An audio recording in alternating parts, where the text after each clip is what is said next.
Yes, next fourth of fourth, चौथे का चौथा सवाल। इस सवाल में क्या दे रखा देखें, एक राजमार्ग पर दो स्थान ए और बी है जिनके बीच की दूरी कितनी 100 किलोमीटर है, और एक कार ए से तथा दूसरी कार बी से एक ही समय चलना प्रारंभ करती है। यदि दोनों कारें भिन्न भिन्न चालों से एक ही दिशा में चलती है तो 5 घंटे बाद वो मिलती है। यानी ये ऐसे देखो, ये ए और बी 2 पॉइंट है, इनके बीच की दूरी 100 किलोमीटर है, और एक ही दिशा में चले, ये भिन्न भिन्न दिशाओं में चले, भिन्न भिन्न दिशाओं में चले तो वो मिलती है कौन सी, यदि ये कारें भिन्न भिन्न चालों से एक ही दिशा में चलती है, एक ही दिशा में चलती है तो वो 5 घंटे बाद मिलती है। एक ही दिशा में चलने का मीन्स ये कार भी ऐसे चले, ये कार भी ऐसे चले। अब आप कहोगे दोनों भिन्न भिन्न एक ही दिशा में, तो ये मिलेगी कैसे? मिलेगी ऐसे कि बी की स्पीड माना कम रही होगी, इसकी स्पीड ज़्यादा रही होगी, ठीक है। तो इनके बीच में डिस्टेंस कितना था? इनके बीच में डिस्टेंस 100 किलोमीटर का था, तो 100 किलोमीटर का डिस्टेंस ट्रेवल करके ये इसने गैप कम किया होगा, क्योंकि ये फास्ट चल रही तो मिल गई। अब देखें दूसरी कंडीशन क्या, विपरीत दिशाओं में चलती है। विपरीत दिशाओं का मीन्स ये ऐसे जा रही, तो ये कितने 5 घंटे में मिल रही है, ये ऐसे जा रही है, बी भी ऐसे आ रही है, तो ये कितने घंटे में मिल जाती? एक ही घंटे में मिल जाती। कितने घंटे में मिल जाती? 1 घंटे में मिल जाती। वो 1 घंटे में मिलनी है, दोनों एक ही डायरेक्शन में जा रही, तो दोनों की स्पीड अब क्या हो गया, दोनों की स्पीड यानी अगर टोटल स्पीड गए तो इन दोनों की स्पीड के बराबर होगी। अब इसमें क्या होगा, अब इसकी अधिक है तब ये मिल पा रही है, ठीक है। तो अब एवरेज स्पीड कितनी होगी, यानी आपकी औसत स्पीड क्या होगी। यहाँ पे अगर देखें एक ही कार चलें तो वो एक कार 100 किलोमीटर चले तो उसकी औसत स्पीड कितनी हो जाएगी, तो इसमें से इसको घटा देंगे, इसमें स्पीड बढ़ जाएगी, क्योंकि दोनों एक ही दिशा में चल रहे तो स्पीड बढ़ जाएगी, इसकी और इन दोनों की स्पीड जोड़ देंगे, ठीक है। तो अब क्या करें, वही अपने माना, तो आपको कारों की चाल ज्ञात करनी। चाल का मीन्स आपको किस स्पीड से जा रही वो चाल ज्ञात करें। माना अब कार ए, माना कारों की स्पीड की चाल पहले की कितनी है, x है, एवं दूसरी कार की चाल कितनी है, y किलोमीटर पर आवर से है, तो इसकी भी स्पीड है तो ये किलोमीटर पर आवर कर लो, ठीक है। यहाँ लिख दो माना प्रथम कार की चाल, ठीक है। कार x किलोमीटर एवं कार 2 की चाल क्या है, y किलोमीटर पर आवर। तो ये चाल है, पहली कार x किलोमीटर से चल रही है, दूसरी y किलोमीटर पर आवर की स्पीड से चल रही है, ठीक है। और जिसमें x ज़्यादा है, x क्या है, ज़्यादा है, यानी ये वाली कार ज़्यादा है, तभी तो ये उसको पकड़ पाएगी, यानी उससे मिल पाएगी। अब मेरे को बताओ औसत चाल क्या होगी। अब देखो कंडीशन देखें, यदि दोनों कारें भिन्न भिन्न चालों से एक ही दिशा में चले, यदि कारें एक ही दिशा में चले, तो औसत चाल कितनी हो जाएगी, या उनकी चाल दोनों की कंबाइंड करके चाल कितनी हो जाएगी, दोनों की चाल, तो दोनों की चाल कितनी हो जाएगी, एक ही दिशा में जा रही है, यानी ये ऐसे जा रही है, ये ऐसे जा रही है, तो x ज़्यादा है, उसमें से क्या करेंगे, y घटाएंगे, यानी एक मान लो 50 किलोमीटर से चल रही है, एक 30 की स्पीड से चल रही है, ठीक है। अगर इन दोनों को एक ही कार माने तो 50 - 30 करेंगे, यानी स्पीड कितनी, यानी उसको 100 किलोमीटर दूरी तय करने में स्पीड कितनी मिली, स्पीड मिलने का मीन्स उसको ये 50 से चल रही है, ये किससे चल रही है, 30 से चल रही है, ठीक है। कहने का मीन्स इसकी 0 कर दें स्पीड, इसकी स्पीड क्या है 0, इसकी स्पीड 50 है, तो इनकी अब ये 100 किलोमीटर आई कि नहीं आई, 100 किलोमीटर आने में इसको स्पीड यानी कौन सी स्पीड से आई, तो ये 0 होगी तो ये 50 होगी कि नहीं होगी, तो अब मान लो ये 50 चल रही है, ये 30 चल रही, तो ये गैप कवर करना है, तो इसको गैप कितना कवर करना पड़ेगा, तो इसको 100 किलोमीटर जाना है। ठीक है, तो यहाँ पे आपके विज्ञान वाला फॉर्मूला लगेगा, चाल क्या होती है, दूरी बटा समय, तो ये आपको फॉर्मूला यूज़ में लाना है। ठीक है, कैसे लेके आएंगे, तो दूरी क्या होती है, तो दूरी होती है चाल गुना समय हो जाएगी, दूरी तो चाल गुना समय हो जाएगी, चाल गुना क्या हो जाएगी, समय। अब देखें तो 100 किलोमीटर दूरी दोनों कंडीशन में तय करी, देखें इस कंडीशन में भी करी, इस कंडीशन में भी करी, तो देखो ये आपकी उनकी दोनों की कंबाइंड चाल है, कितनी है, तो ये x माइनस वाई, कितना टाइम लगा, तो दूरी कितनी है, दूरी 100 किलोमीटर है। ठीक है, x माइनस वाई, तो दूरी क्या होगी, चाल गुना समय, ये तो चाल है, कितना समय लगा, एक ही दिशा में कितना समय लगा, 5 घंटे लगे, कितने लगे, 5 घंटे, तो ये चाल हो गई, इसको गुना किससे करना है, समय से, वो रिजल्ट क्या आएगा, दूरी, तो दूरी अभी कितनी तय की है, 100 ही तो की है, तो ये x माइनस वाई 5 गुने में है, दोनों के है, तो ये भाग में चला जाएगा, कितना आया, x minus Y equal to कितना आ गया, 20। ये आपकी प्रथम समीकरण बन गई। अब दूसरी समीकरण कैसे बनाएंगे, दूसरी समीकरण ऐसे बनाए, देखो अब दोनों एक ही दिशा में जा रही है, अब क्या जा रही है, अब दोनों विपरीत दिशा में चल रही है, विपरीत दिशा में चल रही है, तो दोनों की स्पीड कंबाइंड हो जाएगी। तो अब यदि दोनों एक ही, दोनों विपरीत दिशा में चले, कैसे चले, विपरीत चले, तब चाल कितनी हो जाएगी, चाल हो जाएगी आपके x प्लस वाई, दोनों बहुत जल्दी मिलेगी, दोनों की विपरीत दिशा यानी दोनों आमने सामने आ रही, तो दोनों ट्रेवल करी 100 किलोमीटर डिस्टेंस।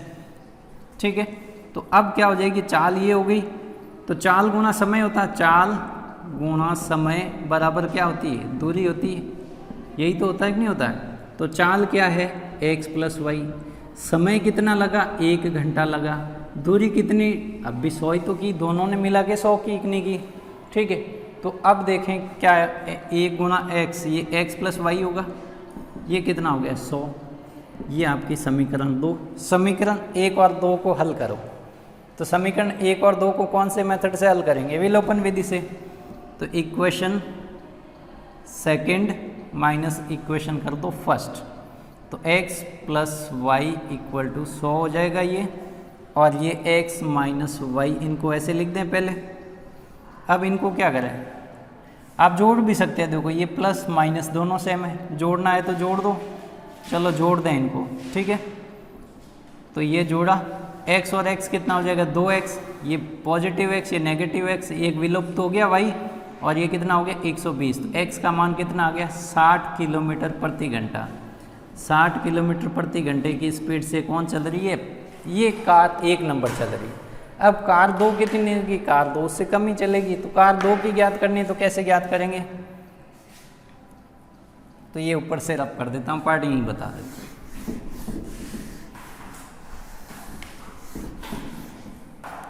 अब x का मान क्या करें, x का मान समीकरण 1 में रख दें, 1 में रखें, ये रही x माइनस वाई बराबर कितना 20, x का मान कितना 60, ये y को सामने भेज दें, 20 को इधर लेके आ जाए, तो माइनस 20 हो जाएगा, y धनात्मक हो जाएगा, y का मान कितना आया 40, y का मान कितना आया 40 किलोमीटर प्रति घंटा। दूसरी कार 40 की स्पीड से चल रही, कितनी स्पीड से, 40 किलोमीटर प्रति घंटे की स्पीड से चल रही। तो अब आपको क्या पूछा था, कारों की चाल, तो अतः कारों की चाल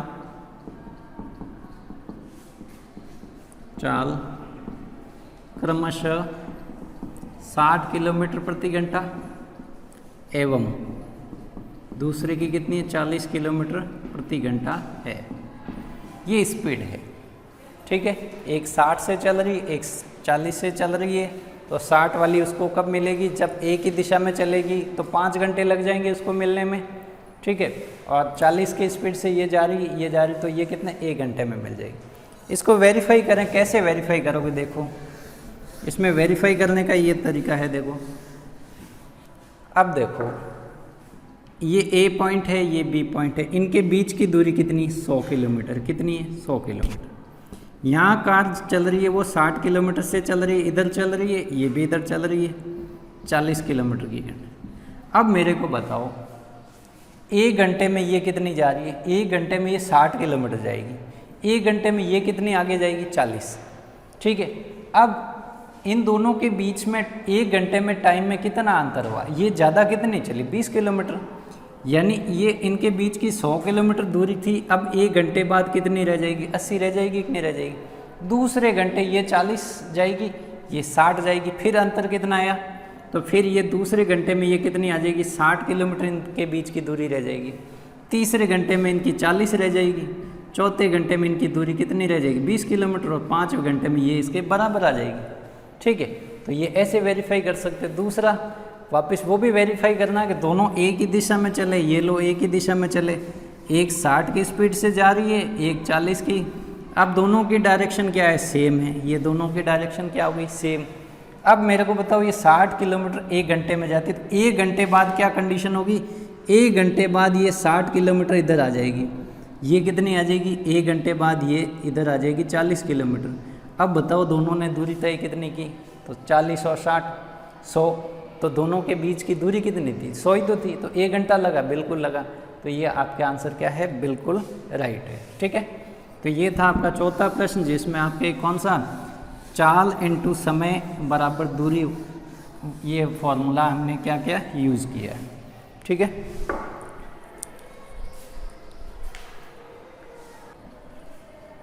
अब देखिए 3.5 का अंतिम प्रश्न है। देखिए इसमें एक आयत का क्षेत्रफल 9 वर्ग इकाई कम हो जाता है जब उसकी लंबाई 5 इकाई कम कर दी जाती है। ठीक है, आपको इसमें आयत की विमाएं ज्ञात करनी है। तो अभी देखो, मान लो ये आपका आयत है, ठीक है, इसकी लंबाई x से, चौड़ाई क्या है, y है, क्या है, तो माना आयत की लंबाई क्या है, लंबाई x एवं चौड़ाई y है, चौड़ाई y इकाई है।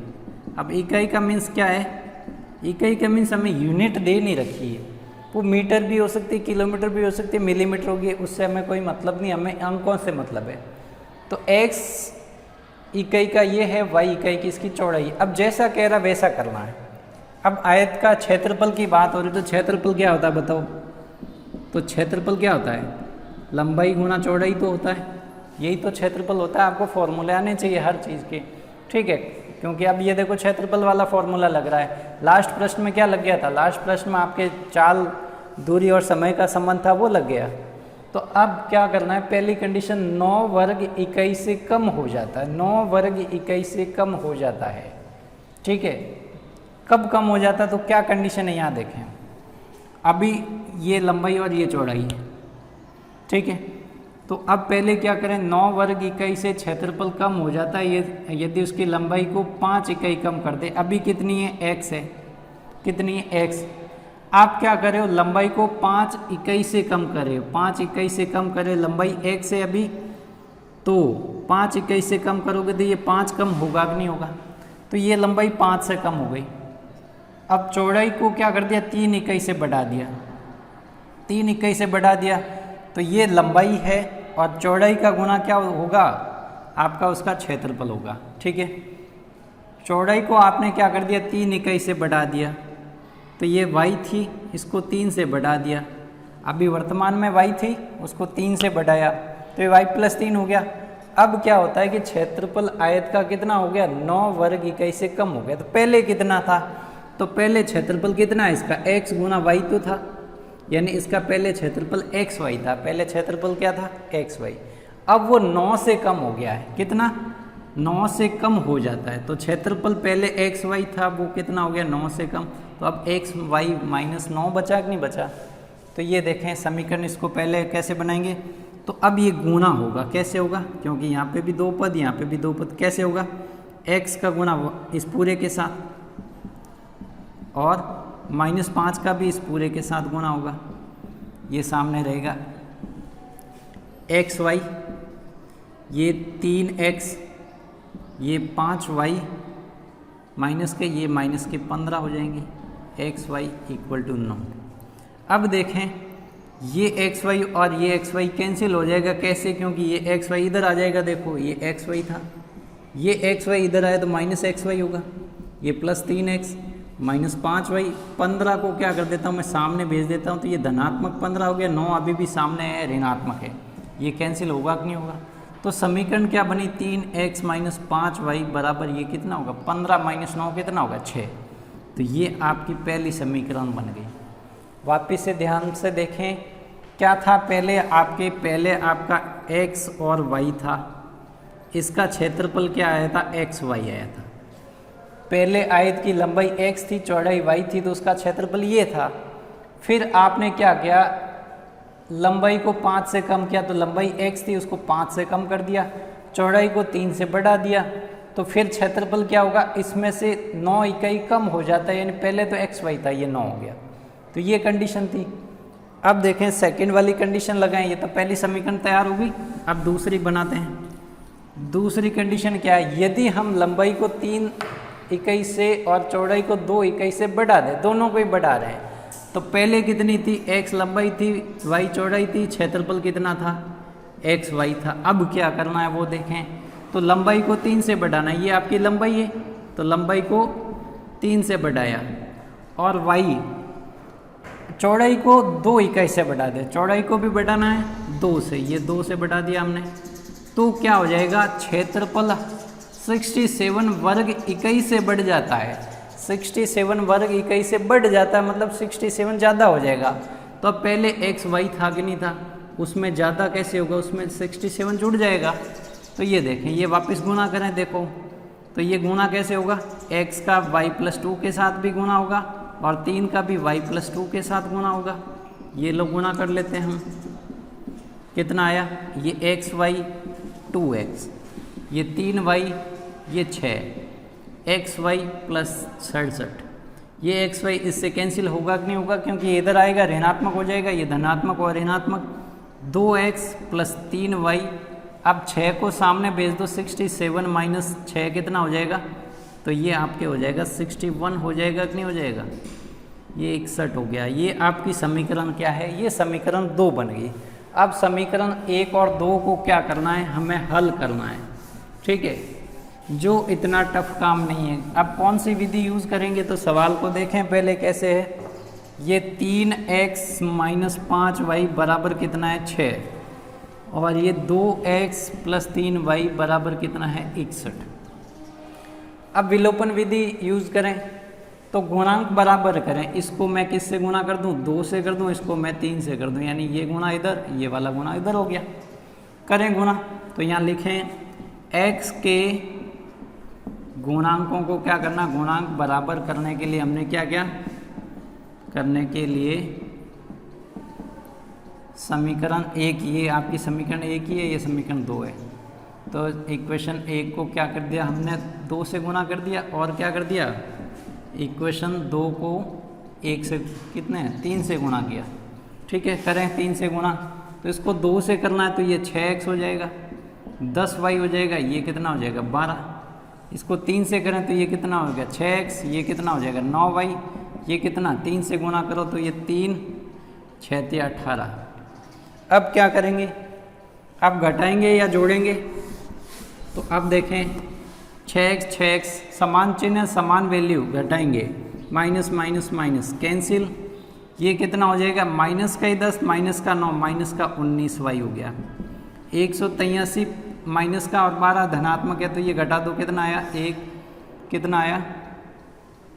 ये 7, ठीक है। तो ये ऋणात्मक आएगा, धनात्मक, तो ये ऋणात्मक ही आएगा, क्योंकि 183 किसका है? नेगेटिव है, ठीक है। अब देखें 19 का, ये माइनस से माइनस कैंसिल हो जाएगा, कैसे होगा देखें, क्योंकि एक ही संख्या है, ये y 171 बटा माइनस का 19 होगा, ये माइनस से माइनस कैंसिल हो गया। अब 19 की टेबल में 171 कितने बार आता है?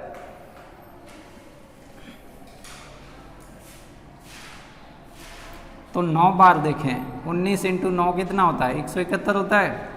देखो 9 9 जा 81, 9 और 8 ये देखो, तो कितने टाइम डिवाइड होगा, 9 बार। तो y का मान कितना है, 9। y क्या है, चौड़ाई। तो चौड़ाई कितनी आ गई, चौड़ाई तो आई 9 इकाई। चौड़ाई कितनी है, 9 इकाई। अब आपको क्या ज्ञात करनी है, लंबाई। लंबाई आपकी क्या है, x। तो x का मान कैसे ज्ञात करेंगे, तो x का मान ज्ञात करने के लिए हम क्या करेंगे, तो x का मान ज्ञात करना समीकरण 1 में रख दें। तो y का मान समीकरण 1 में रख दें। 3 y का मान कितना आया, 9। कहाँ रखना है, समीकरण 1 में। ये कितना आया, 45। सामने जाएगा, धनात्मक हो जाएगा। 6 + 45 कितना हो जाएगा, 51। ये 3x, x का मान कितना आ जाएगा, 45। तो कितना आ जाएगा, भाग दो इसका 51 में आप 3 का, कितना आया, 17। तो 17 क्या है, 17 इकाई है, क्या है ये, लंबाई है। x क्या थी, हमने लंबाई मानी, लंबाई कितनी आई, 17 इकाई लंबाई आई। तो आपके पास जो आयत था उसकी लंबाई कितनी थी, 17 इकाई थी, और उसकी चौड़ाई कितनी थी, 9 थी। यानी आपके पास ऐसा आयत था, ये 19 था और ये कितना था, 9 था। ठीक है, अब चेक करना तो वैल्यू पुट करके चेक कर सकते हो। ठीक है, वो कम होता है कि नहीं होता जितना कह रहे हैं। ठीक है, तो ये आपका था अंतिम प्रश्न चौथे सवाल का। तो आज हमारा क्या है, इसी वीडियो के साथ एक्सरसाइज 3.5 भी ख़त्म हो गई है। अब बचेगी 3.6 एक्सरसाइज। ठीक है, उसको हम नेक्स्ट वीडियो में लेंगे। तो नेक्स्ट वीडियो आने से पहले अपना 3.5 तक का सारा होमवर्क कंप्लीट करके रखें। ठीक है, फिर मैं जिस दिन आपको PDF मंगाऊँ, यानी अभी जैसे ही चैप्टर कंप्लीट होगा मैं इसका असाइनमेंट भी आपसे मांगूंगा, तो उसकी PDF आपको वहाँ पे अपलोड करनी है। वहाँ पे नहीं हो जाए तो क्या करना है, वहाँ पे अपलोडिंग प्रॉब्लम आए तो मेरे WhatsApp नंबर पे आपको क्या कर देनी, उसको सेंड कर देनी। ठीक है, तो ये फटाक से अपना काम तैयार रखना है, क्योंकि अब एक एक्सरसाइज ही बची है 3.6, उसके बाद आपको काम को सबमिट करना है 3rd चैप्टर का। ठीक है।